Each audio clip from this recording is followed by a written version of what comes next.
ಹಂಗಿನ ಅರಮನೆಗಿಂತ ಗುಡಿಸಲೇ ಮೇಲು. ಅತ್ತೆಗೊಂದು ಕಾಲ, ಸೊಸೆಗೊಂದು ಕಾಲ. ಕದ್ದು ತಿಂದ ಹಣ್ಣು ಪಕ್ಕದ ಮನೆ ಊಟ ಎಂದೂ ಹೆಚ್ಚು. ಹಲ್ಲಿದ್ದವನಿಗೆ ಕಡಲೆ ಇಲ್ಲ, ಕಡಲೆ ಇದ್ದವನಿಗೆ ಹಲ್ಲಿಲ್ಲ. ಭಲೇ ಜಟ್ಟಿ ಅಂದ್ರೆ ಕೆಮ್ಮಣ್ಣು ಮುಕ್ಕಿದ. ಅಡಿಕೆಗೆ ಹೋದ ಮಾನ ಆನೆ ಕೊಟ್ಟರೂ ಬರಲ್ಲ. ಕಾಲಕ್ಕೆ ತಕ್ಕಂತೆ ನಡೆಯಬೇಕು, ತಾಳಕ್ಕೆ ತಕ್ಕಂತೆ ಕುಣಿಯಬೇಕು. ರಾವಣನ ಹೊಟ್ಟೆಗೆ ಅರೆಕಾಸಿನ ಮಜ್ಜಿಗೆ. ಉಂಬಾಗ ಉಡುವಾಗ ಊರೆಲ್ಲ ನೆಂಟರು. ಹಾರೋ ಹಕ್ಕಿಗೆ ಹಾದರ ಕಟ್ಟಿದರು. ತುತ್ತು ತೂಕ ಕೆಡಿಸಿತು, ಕುತ್ತು ಜೀವ ಕೆಡಿಸಿತು. ಹೊಟ್ಟೆ ತುಂಬಿದ ಮೇಲೆ ಹುಗ್ಗಿ ಮುಳ್ಳು ಮುಳ್ಳು. ಹಸಿದ ಹೊಟ್ಟೆ ತೋರಿಸಿದರೆ ಮಸೆದ ಕತ್ತಿ ತೋರಿಸಿದರು. ಯಾರಿಗೂ ತೋರದಂತೆ ದೈವ ತನ್ನೊಳಗೆ ಸಾರಿಹುದು. ದೂರದ ಬೆಟ್ಟ ನುಣ್ಣಗೆ. ತಿಪ್ಪಯ್ಯಗೆ ಸೂಜಿ ಮೇಲು, ಕಳ್ಳಗೆ ಬಾಯಿ ಮೇಲು. ಛತ್ರದಲ್ಲಿ ಊಟ, ಮಠದಲ್ಲಿ ನಿದ್ರೆ. ಊಟ ಬಲ್ಲವನಿಗೆ ರೋಗವಿಲ್ಲ, ಮಾತು ಬಲ್ಲವನಿಗೆ ಜಗಳವಿಲ್ಲ. ಸತ್ತೋರ ಮಕ್ಕಳು ಇದ್ದೋರ ಕಾಲ್ದಸೀಲಿ. ತನ್ನ ಕಾಲಿಗೆ ತಾನೇ ಶರಣು ಮಾಡಿ ಹರಸಿಕೊಂಡ ಹಾಗೆ. ಹನುಮಂತಾನೇ ಬಾಲ ಕಡಿತಿರುವಾಗ ಇವನ್ಯಾವನೋ ಶಾವಿಗೆ ಕೇಳಿದನಂತೆ. ವ್ರತ ಕೆಟ್ಟರೂ ಸುಖ ಪಡಬೇಕು.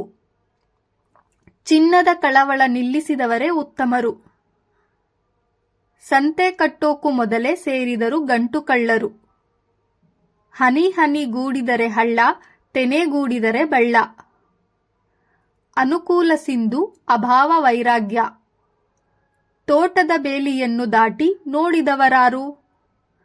6 ಕೊಟ್ಟರೆ ಅತ್ತೆ ಕಡೆ, 3 ಕೊಟ್ಟರೆ ಸೊಸೆ ಕಡೆ. ಪೂರ್ವಾಷಾಢ ಉತ್ತರಾಷಾಢ ಬೇಡವೇ ಬೇಡ. ನೆಂಟರಿಗೆ ದೂರ, ನೀರಿಗೆ ಭಾರ.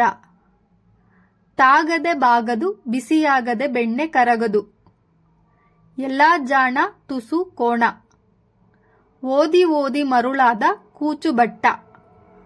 ರೊಟ್ಟಿ ಜಾರಿ ತುಪ್ಪಕ್ಕೆ ಬಿದ್ದಂತೆ. ಹಳೆ ಚಪ್ಪಲಿ, ಹೊಸ ಹೆಂಡತಿ ಕಚ್ಚೋಲ. 10 ಮಂದಿ ಹುಲ್ಲು ಕಡ್ಡಿ, ಒಬ್ಬನ ತಲೆಭಾರ.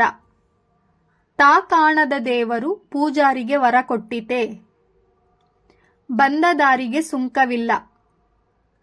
ಕೂಳಿಗೆ ಕೇಡು, ಭೂಮಿಗೆ ಭಾರ.